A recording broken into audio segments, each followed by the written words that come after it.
Over 4 years after a presidential order scrapped the special status granted to Jammu and Kashmir, the Supreme Court on December 11th upheld the decision, holding that Article 370 was a temporary arrangement due to war conditions. But the court said that statehood of Jammu and Kashmir should be restored as soon as possible and also told the Election Commission to conduct polls in the Hill State before September 30th, 2024. The verdict was delivered by a 5-judge constitution bench led by Chief Justice of India D.Y. Chandrachud and comprising Justices S.K. Kaul, Sanjeev Khanna, B.R. Gawai and Surya Kant. It also held the creation of the Union Territory of Ladakh as valid. Article 370 of the Constitution granted special status to the state of Jammu and Kashmir, allowing it to have its own constitution, flag, and autonomy over internal administration. The Maharaja of Jammu and Kashmir, Hari Singh, had signed the Instrument of Accession in 1947, allowing the princely state to accede to the newly formed Indian Union. Article 370 limited the Indian Parliament's power to make laws for the state, except in defence, foreign affairs, finance and communications. The provision also allowed Jammu and Kashmir to make its own rules relating to permanent residency, ownership of property and fundamental rights. Article 370 was said to be a tunnel through which our first Deputy Prime Minister Guljari Lal Nanda had told the Parliament much traffic has gone and much more will go.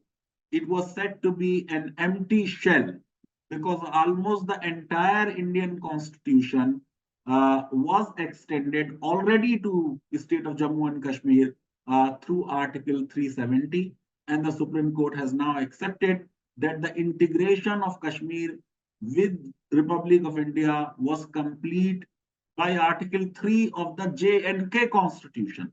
Because J&K Constitution itself had said that Kashmir is an integral part of India and this provision of their constitution cannot be amended. Article 370 was seen as a bridge to facilitate the integration of the region with the rest of the country while respecting its unique cultural and historical context. But questions were being raised about the special powers of the state. Critics argued that it impeded full integration and development of the region, while proponents saw it as a necessary safeguard for the distinct identity of Jammu and Kashmir. So how will the abrogation of Article 370 affect the stakeholders? It was some kind of a sentimental thing that we have some special status. And for the rest of India, there was this feeling emerging as a conscience of a large majority of people that why in a country like us where we should have one nation, one constitution, you are having ek desh do vidhan. So on ground, in terms of law, Kashmiris have not lost something very big. And I believe that the government of India's powers, in fact, have got, once a state comes into being and it is restored, it will become a state like any other state in India. And the union will not have the same kind of wide powers in respect of Kashmir, which it had through 370. And was Article 370 a permanent measure? Why was it contentious? Constitutional Assembly is no more in place. To say that now Article 370 is permanent, which was devised as a temporary measure, would not be correct. And thereafter, other issues which came that because of the Article 370 was the difference which was created between the citizens also. I will not say merely the states and the center.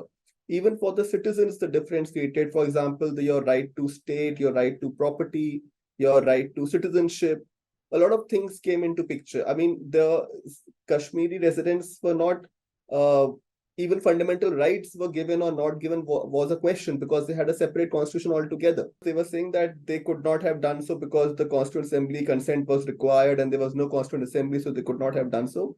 So they were questioning the process. And on that, the Honorable Supreme Court held that the exercise of power by the President was not illegal. And so therefore, the constitutional orders 272 and 273, which abrogated Article 370, were held by the court to be valid. But some experts believe that the special status of Jammu and Kashmir had seen gradual erosion over the years before it was completely scrapped in 2019. In 1986, the President had extended Article 249 of the Constitution to Kashmir through Article 370. It empowered Parliament to legislate even on a matter in the state list on the strength of a Rajya Sabha resolution.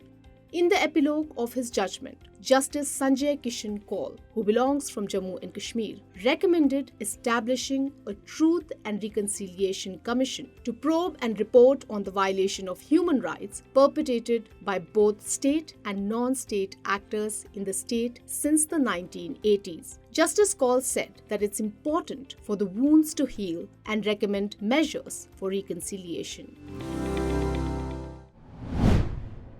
If you like this video, share it and subscribe to Business Standard. For more news, views and insights, log on to www.business-standard.com. Do also follow us on YouTube, Twitter, Facebook, Instagram, Telegram and LinkedIn. She has ambitions of becoming a brand. Business Standard.